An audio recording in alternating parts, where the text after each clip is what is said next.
E uma das pessoas para a qual ela telefonou foi o Marty. E ele atendeu a ligação e ela disse: você precisa abandonar o Ike, porque tem alguma coisa de errado com ele. Ele ouviu, mas não falou muito. E ele não seguiu Emily para fora da porta. E estava claro para Emily que ele ainda não estava pronto para tomar essa decisão. Ainda não.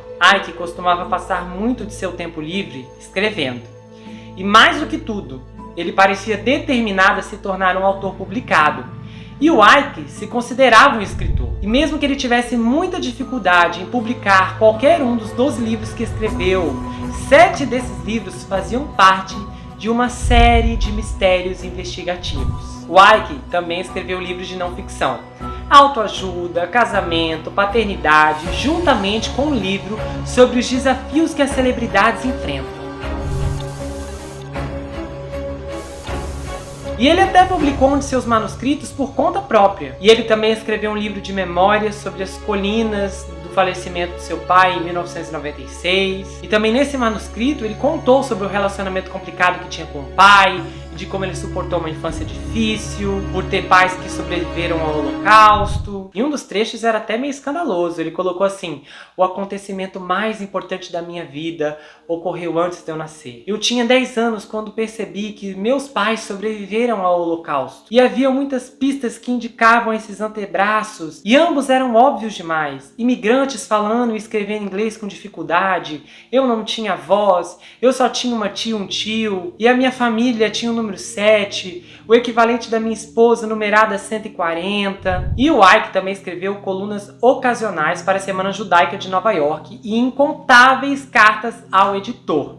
Ele teve uma taxa de sucesso extremamente alta. Mais ou menos 70 a 75% das cartas que ele escreveu para o editor foram publicadas no New York Times. Como resultado, muito do tempo livre de Marty foi consumido digitando aquelas páginas manuscritas, que era escrito à mão pelo Ike. Primeiro ele começou a digitar suas cartas para o editor e alguns outros discursos introdutórios que ele faria em vários eventos e cerimônias no qual era o mestre. E o Marty nunca se opôs ao Ike. Nos primeiros anos de relacionamento, Marty se sentiu honrado por ter a confiança de Ike para fazer esse trabalho. E essa foi uma outra maneira do Ike deixá-lo ocupado. E assim o Marty preenchia as necessidades de Ike, além de cumprir uma longa lista de tarefas, é claro, como fotografá-lo em festas, manter a propriedade dos Hamptons organizada para as festas de verão e por aí vai. Posteriormente, ele passou mais tempo digitando e redigitando as inúmeras revisões contínuas que o Ike fazia. O Ike adorava estar na companhia de escritores, e escritores que ele nomeava como renomados.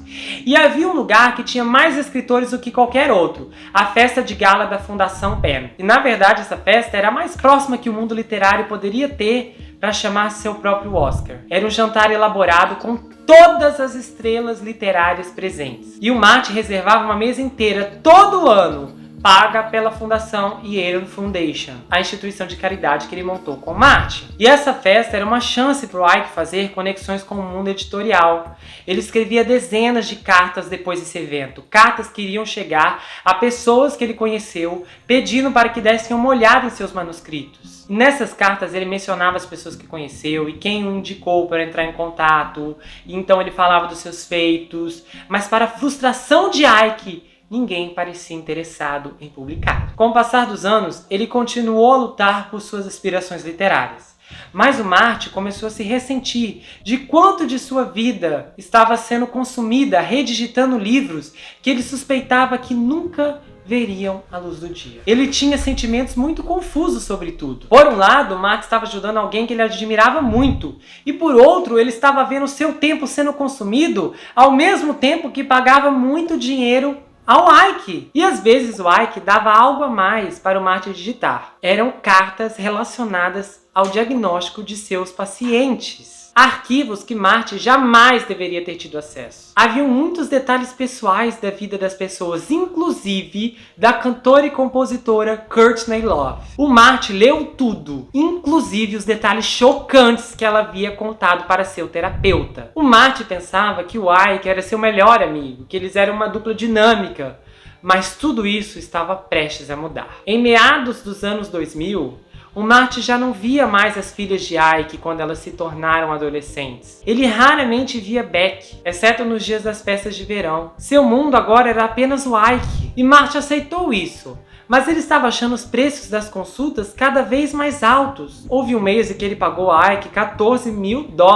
E isso foi ultrajante. No ano de 1994, o Marty pagou a Ike mais de $149 mil em consulta. E ele estava começando a sentir que não estava recebendo nada em troca. Ou pior, ele ainda pagava pelo privilégio de fazer as coisas para a Ike. Quando Marty estava digitando a correspondência de Ike, ele estava pagando pelo tempo em que realizava essa tarefa. Então Marty estava começando a se sentir usado. Às vezes as consultas tinham 45 minutos extras. Mas nesse tempo ele fazia algum trabalho particular, ou estava escrevendo cartas de condolências, ou fazia isso e aquilo, e o Marty ficava ali sentado só vendo e ainda assim tinha que pagar. O Marty também tinha formação em contabilidade. Então ele sempre estava fazendo uma contagem em sua cabeça. E as taxas de Ike não eram a única coisa que o preocupava. Os tecidos associados estavam em declínio lento de longo prazo. E o Sam Sampson, amigo de infância de Ike, tornou-se diretor de operações da AFC. E o Sam podia ver, assim como todo mundo, o que estava acontecendo. O Ike instituiu algumas políticas sobre preços, e isso incomodou muitos dos clientes, e fazer essas decisões, fazer essas mudanças, não era algo favorável para aquele momento, considerando que toda a indústria do ramo estava em declínio. E o maior problema era o aluguel do armazém, que ficava na rua 25 de Manhattan. Sem contar que eles pagavam $25 mil por mês. Durante muitos anos, isso nunca foi um problema. Mas naquela altura, esse valor já estava começando a incomodar. Então todos se sentaram com o Ike e conversaram. Precisamos achar outro lugar. E o Ike concordou. E ele disse, procurem outro espaço. Então o Sam, o Bruce e o Martin encontraram um espaço maravilhoso no lado oeste. E a única pessoa que não gostou desse lugar foi Ike Sr. Isaac Stevens.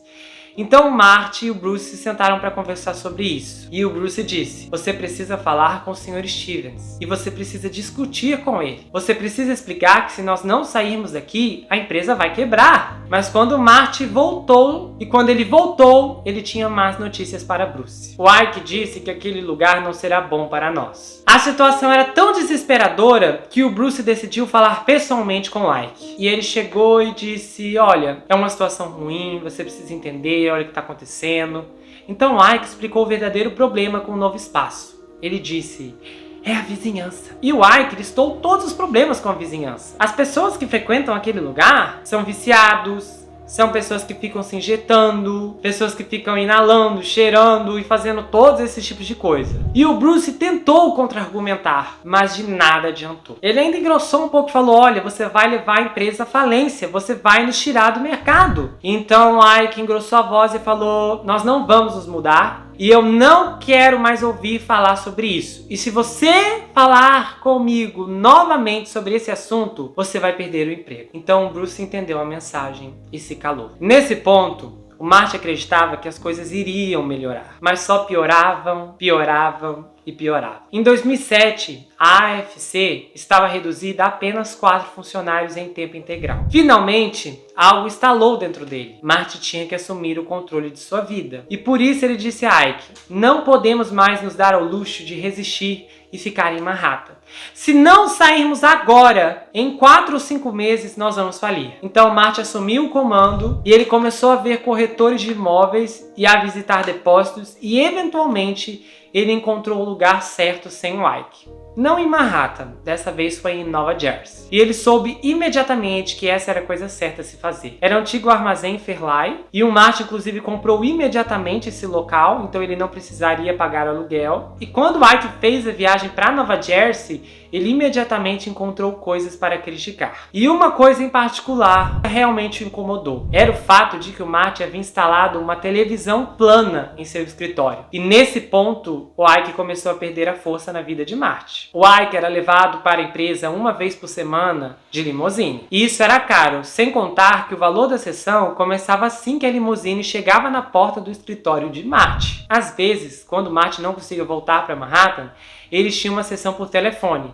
E o Ike ficava perguntando: você já tirou a TV? Você já removeu a TV? Isso aborrecia o Marty. Mas o Bruce e o Sam viram isso como uma mudança positiva. Ambos acreditaram que o resultado do novo escritório era a presença diminuída de Ike na vida de Marty. Marty se tornou um cara diferente. Ele teve que assumir as decisões por tudo. E isso foi maravilhoso. Os conselhos de negócios de Ike, que Marty antes valorizava, agora pareciam inúteis para ele. Era como se fosse um casamento onde o casal sabe que o relacionamento está esfriando, mas eles ainda não podem olhar um pro outro e dizer vamos acabar com isso. Porque o Marty era como se fosse casado com o Ike. O Ike era a vida inteira dele, era seu mundo. 3 vezes por semana, 3 sessões. Mas as festas glamorosas ainda aconteciam nos Hamptons. Um novo vizinho chamado Joey, que havia se mudado recentemente para os Hamptons, e ele era colunista do New York Times. E rapidamente ele percebeu o glamour das festanças que aconteciam ao lado. Logo depois, o Ike descobriu que seu vizinho